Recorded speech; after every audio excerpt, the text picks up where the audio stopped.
Perkuliahan Selasa siang dimulai jam 3 sampai jam 5 sore. Alia memperhatikan Pak Agus mengajar biologi. Ini pelajaran favorit sejak SMA. Dan yang bikin makin favorit adalah tampang Pak Agus, yang bikin hati mahasiswi pasti meleleh. Postur tubuh tinggi, badan atletis. Aduh, itu kemeja coklat muda bergaris vertikal hitam kok digulung ke atas sebelum menyentuh siku. Celana kain hitam yang lumayan ngepas di kaki juga kenapa bisa matching begitu. Di usia 30 beliau masih jomblo. Pastinya bukan karena tidak laku. Di kampus ini saja setiap mata kuliah beliau ruangan jadi sesak karena mahasiswi tidak ada yang bolos. Bahkan sudah lulus mata kuliah biologi pun rela ngambil ulang mata kuliah ini biar masih bisa bertatap muka langsung. Pinter tapi rada kurang waras juga sih. Kenapa bisa ya ada makhluk sekece Pak Agus di kampus ini? Dengan pakaian sederhana saja, para cewek sudah hilang sebagian otak.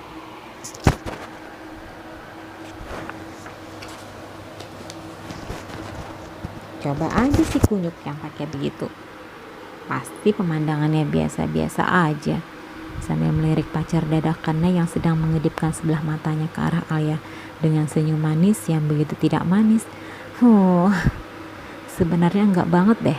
Masa iya sih cowok selengean dengan motor yang bunyinya bikin emak-emak yang denger bunyinya bisa nyumpahin. Dan sekarang Alia terjebak dalam permainan ini dengan pengumuman bahwa mereka udah jadian di kantin kampus yang saat itu lagi penuh sama mahasiswa yang sedang menikmati makan siang. Kejadiannya benar terjadi di luar kekuasaan Alia. Hari itu tepat sebulan sejak mereka positif berstatus mahasiswa. Pagi itu adalah mata kuliah kimia. Alia dan sahabatnya Sylvia sedang mendengarkan dosen memberi materi. Terlihat Alia kurang konsentrasi karena sedang memikirkan peristiwa kemarin yang membuatnya kesal. Apkar, kenapa ia masih terbayang mata yang sempat menitikkan air mata karena cuma wanita? Sambil mengingat lagi kejadian kemarin. Dan ketika ia membenarkan duduknya, tiba-tiba krik. Astaga, celanaku robek di bagian pantatnya.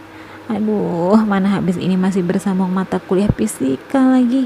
Ya ampun, aku kan pakai kemeja yang modelnya kurang bahan. Angkat dikit aja bagian perutku kelihatan. Dan robek celananya pasti tidak bisa ketutupan. Gimana bisa jalan?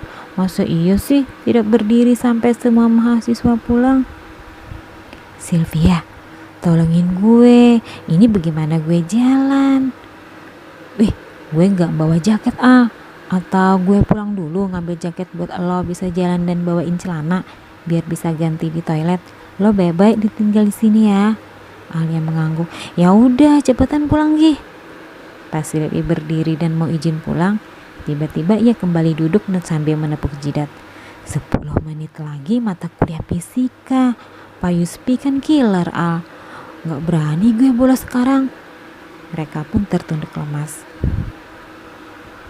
Dosen kimia keluar karena jam kuliahnya sudah habis dan sebentar lagi berganti mata kuliah fisika di ruang yang sama.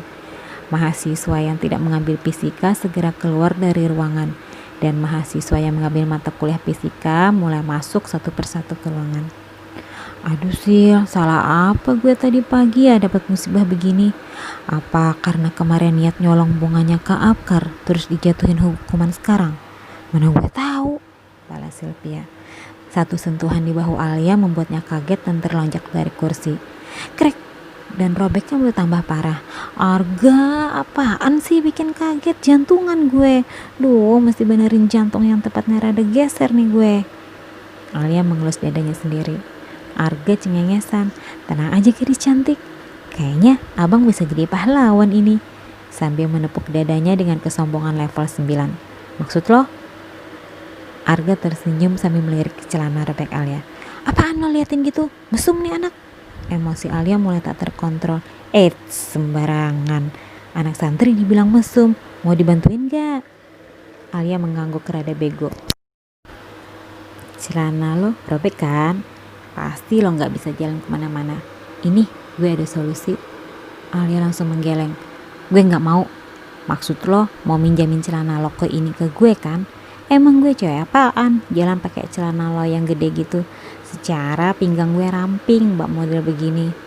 Arga melotot. Nona, lo ini cantik, tapi kemampuan otak cuma segitu ya. Lo pikir gue nyerahin celana panjang gue ke lo, terus gue cuma pakai kolor ke kampus? Lo yang selamat, gue yang kiamat. Arga berbalik ke tempat duduknya tepat di belakang Alia. Kalau tidak mau dibantuin ya udah, gue malah senang bisa liatin bokong lo dari sini dengan jelas. Alia langsung berbalik menatap Arga dengan mata melotot. Apa maksud lo?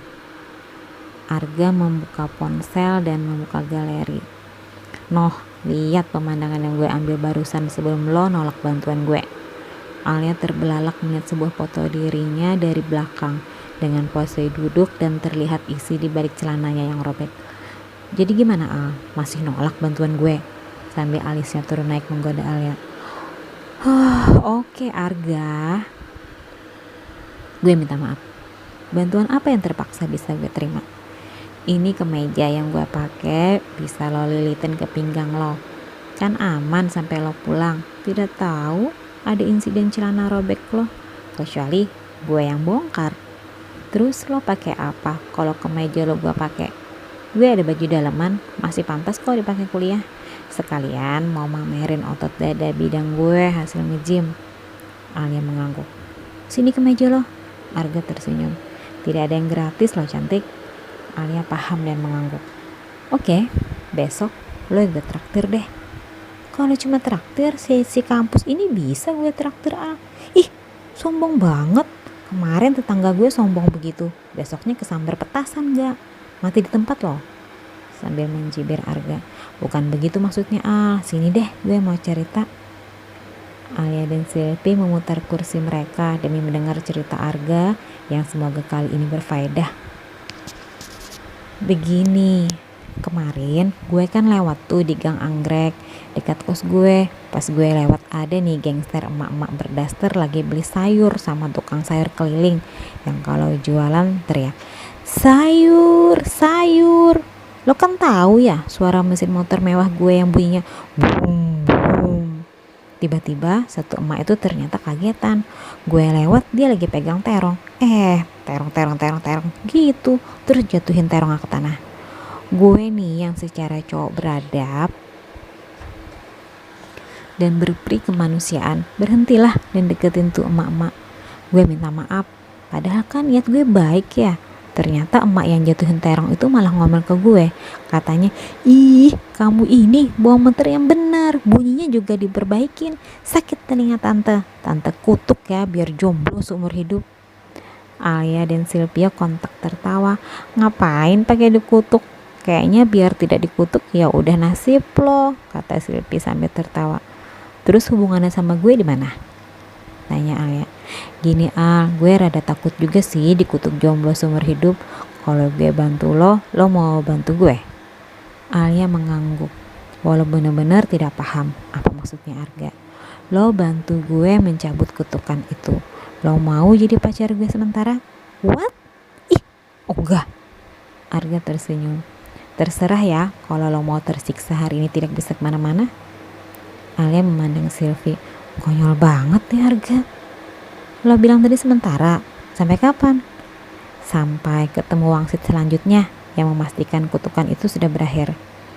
Alia terdiam dan mengangguk. Oke, gue terima.